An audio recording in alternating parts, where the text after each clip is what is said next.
Every day, something dramatic happens in the Caribbean that affects our lives. We'll give you the details. We'll give you the facts on Caribbean Perspective with Eddie Frederick. Here's Eddie Frederick. So glad you can join us. CARICOM anticipates a better relationship with the U.S. under President Biden. This story takes the lead in a 981st edition of Caribbean Perspective for Monday, 9th November 2020. Details after this important message. The hurricane season is now upon us, so we as Caribbean people need to remember to think safety and be prepared. Avoid venturing outside during a storm or hurricane, especially if there are strong winds. Rooftops and other debris are often blown about and can cause great damage.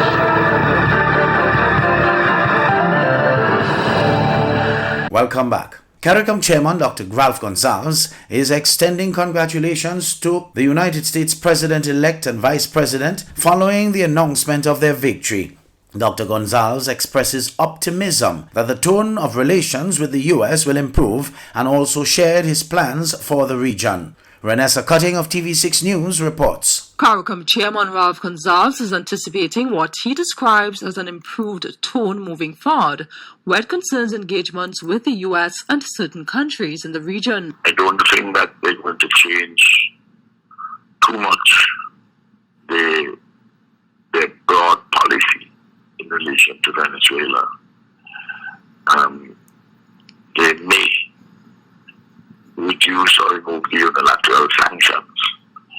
I think what will happen, you're going to have less of a threat that you could do in trade. The CARICOM chairman believes, however, that the Biden administration will adopt a more positive engagement with Cuba than existed under the Trump administration, as well as a general ease in their position concerning issues of security and travel. In relation to the Caribbean people going to the United States, or in fact, to reflect that if you're not with me, you're against me kind of attitude. Outside of relations with the United States, just generally in terms of CARICOM's affairs, what are some of the top tier items that you would be looking at in terms of forwarding in the agenda?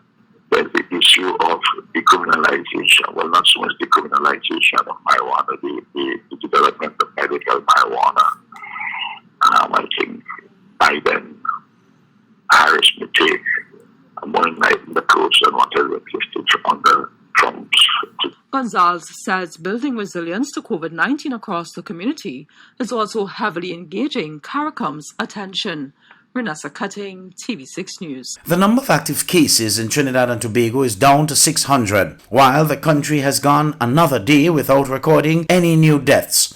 On Saturday, Prime Minister Rowley came bearing good news for restaurants, cinemas, and even sports teams. However, bars have been left on ice. Anselm Gibbs of TV6 News has that story. With Trinidad and Tobago now averaging about 20 COVID-19 cases per day, officials have announced a further easing of restrictions, starting with in-house dining making a comeback at restaurants. We are allowing dining without alcohol, groups of no more than 10 at 50% capacity for the time being. However, for bars, there's no change in restrictions. The no congregating rule at bars still applies. We know that there will be people who would be saying that they are being hard done by, but I want to ask you to be a little patient. The Prime Minister had some good news for moviegoers, as food and drinks will be allowed in cinemas again.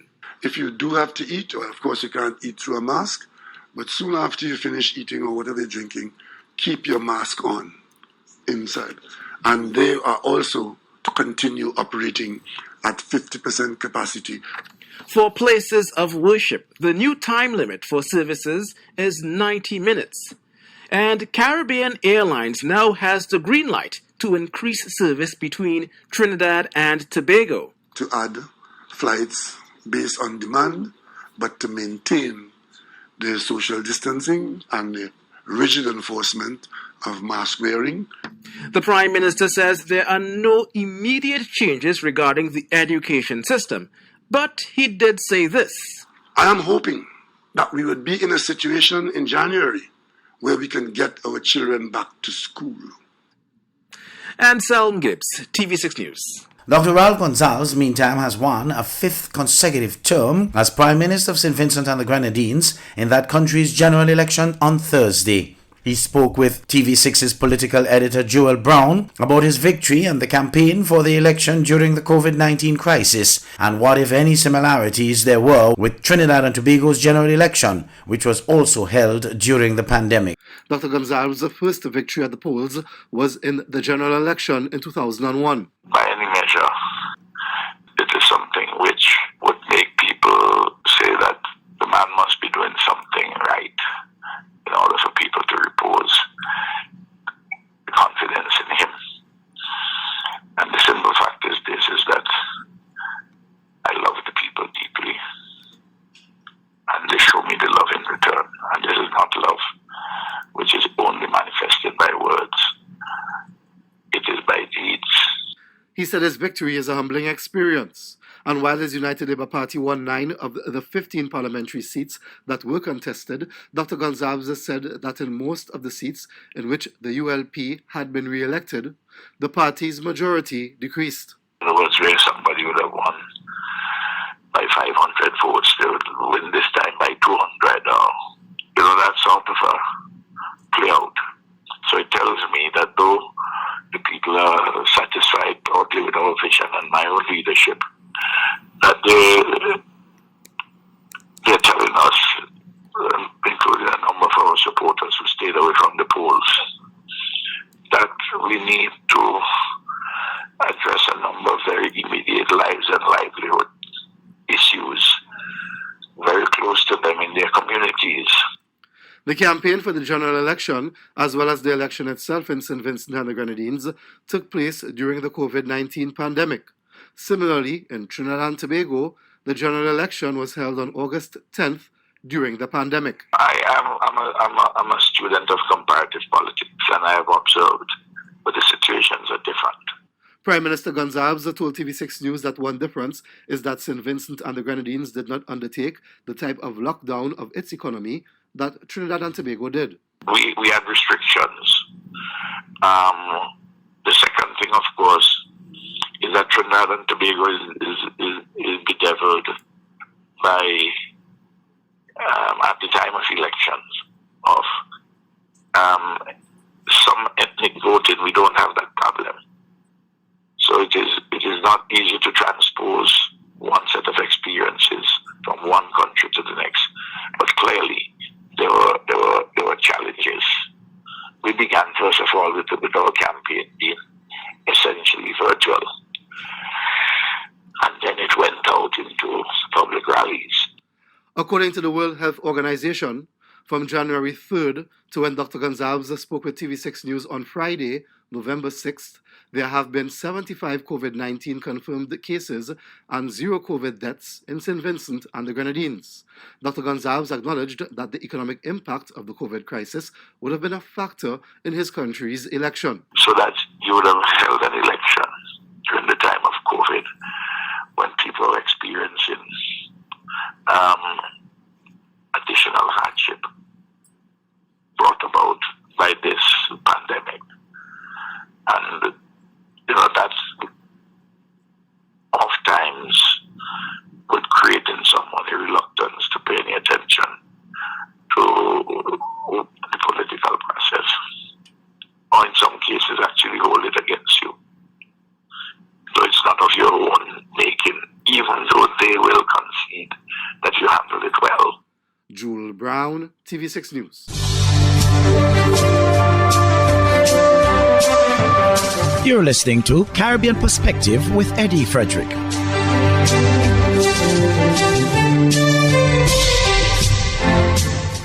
Antigua and Barbuda is beginning to feel the effects as the United Kingdom enters its 4-week lockdown. We hear more in this Sherilyn Beezer report of ABS Television. The industry looked hopeful for hotels that have been opened over the past 5 months, and for those which have opened within the last 4 weeks. There was great anticipation for the return of the high season and its potential for increasing demand for travel from major source markets. According to Chairman of the Antigua and Barbuda Hotels and Tourism Association, ABHTA, Vernon A. Jeffers Sr., many of its members who traditionally see high bookings from the UK are faced with cancellations and extremely low occupancies for the month of November.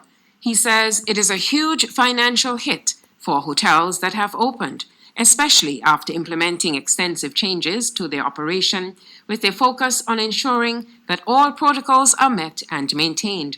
Many team members, Jeffers says, will also see reduced wages due to a shortened work week or work in rotation.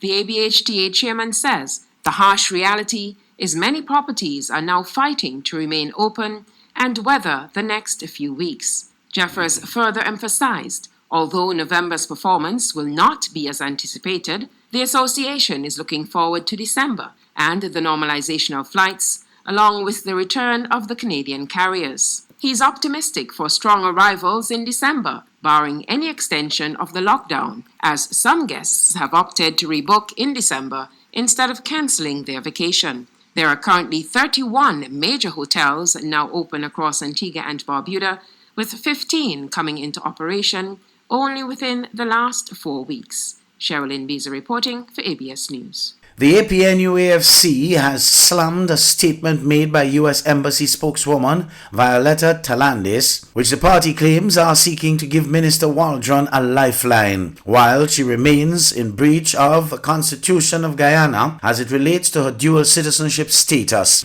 HGP's Wendell Badri reports. The saga surrounding technocrat minister Unij Waldron's U.S. citizenship while serving as a member of the National Assembly continues, with the opposition coalition party maintaining that her membership of the National Assembly is wholly illegal and unconstitutional on the grounds that on the date of her swearing-in, she was still a United States citizen.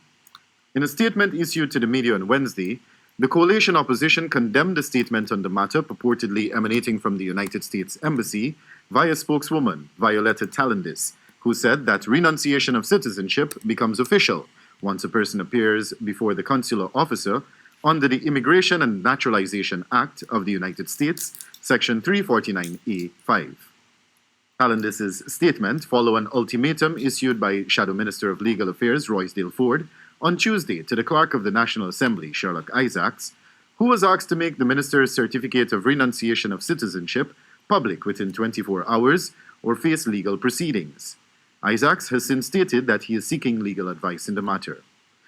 President Irfan Ali, when questioned whether he will ask the minister to make her certificate public, stated that he does not need to do so, as Ms. Waldron is an honest woman and she has advised him that she is in possession of the certificate.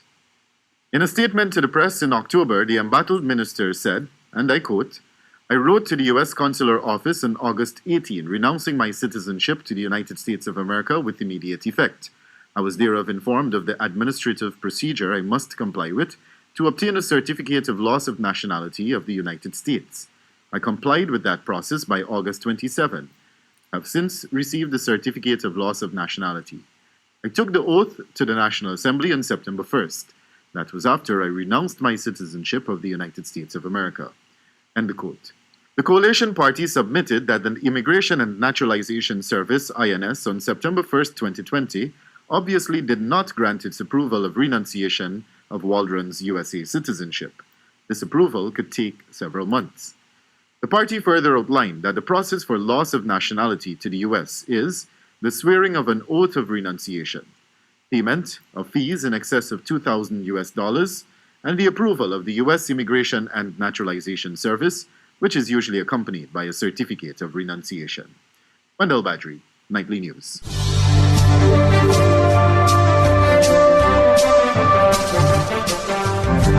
I am Eddie Frederick. This has been Caribbean Perspective, a whole new approach to highlighting developments in the Caribbean. In the meantime, please continue to log on to CaribbeanPerspective.com for more daily news and more.